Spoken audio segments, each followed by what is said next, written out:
মাননীয় প্রধানমন্ত্রী আপনার যখন ভাষণগুলো শুনে অন্তরটা জুড়িয়ে যায়। আপনার প্রত্যেকটি ভাষণে মায়া ভরা, আপনার এই মানুষের প্রতি, এই দেশের প্রতি আপনার যে মায়া, আর আপনার সেই বৈধ সরকারের বৈধ প্রশাসন আমাদের উপরে এই অত্যাচার চালিয়ে যাচ্ছে। আমি আপনার কাছে আমার এই প্রিয় দৃষ্টি প্রতিবন্ধী ভাই বোনদের পক্ষ থেকে বলতে চাই, আপনি শহীদ জিয়াউর রহমান, উনার সন্তান আপসীর নেত্রী বেগম খালেদা জিয়ার সন্তান, আপনার এই প্রধানমন্ত্রী থাকাকালীন আমাদের উপরে আপনার এই প্রশাসন এইভাবে অত্যাচার চালাতে পারে না। এটা খুবই লজ্জাজনক।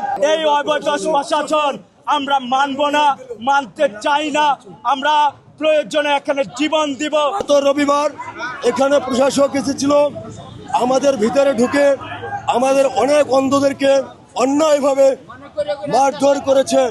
এবং আপনারা জানেন এখানে আমাদের এই যে পল্লী পিডিবি বিদ্যুতের লাইন কেটে দিয়েছে, আমাদের সিসি ক্যামেরা বন্ধ করেছে, অবৈধভাবে তালা ভেঙে অফিসের বিভিন্ন জিনিসপত্র ভাঙচুর করে তারা আবার তালা মেরেছে। আমরা এটার প্রতিবাদ জানাই, তীব্র নিন্দা জানাই। মাননীয় সমাজ কল্যাণ মন্ত্রী, আপনি খোঁজ নিয়ে দেখুন। আমরা অন্ধরা আমরা রাইট পথে থাকতে চাই, আমরা আমাদের সম্পদ রক্ষা করতে চাই। হারুনার রশিদ, ইজ্জত আলী, জাহাঙ্গীর সহকারে একটি মহল আবেদন করেছে। সেই আবেদনের পরিপ্রেক্ষিতে আমাদেরকে কিছু না জানিয়ে হুট করে তারা আহসান হাবিব সাহেব, সমাজ কল্যাণ মন্ত্রণালয় উপসচিব, এই প্রশাসক নিয়োগ দিয়েছে। এইটা সম্পূর্ণরূপে অবৈধ।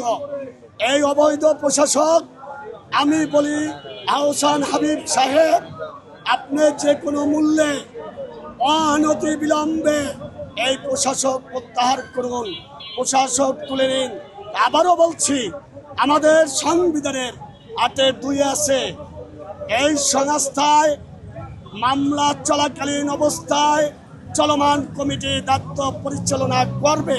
আমাদেরকে মারধর করেছে ওনার পুলিশ বাহিনী দিয়ে। তারপরে উনি ভিতরে ঢুকেছে, ঢুকে কি জানি না, আবার সরকারি তালা মেরেছে, সিসি ক্যামেরা বন্ধ করে দিয়েছে, কারেন্টের লাইন কেটে দিয়েছে, পানি বন্ধ করে দিয়েছে। এই অবৈধ কার্যকলাপ উনি গত 12 তারিখে করেছে।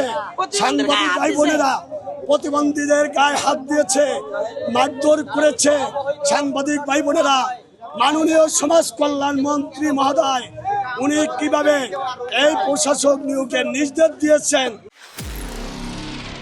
নিরপেক্ষ, সত্য প্রকাশে আপোষহীন।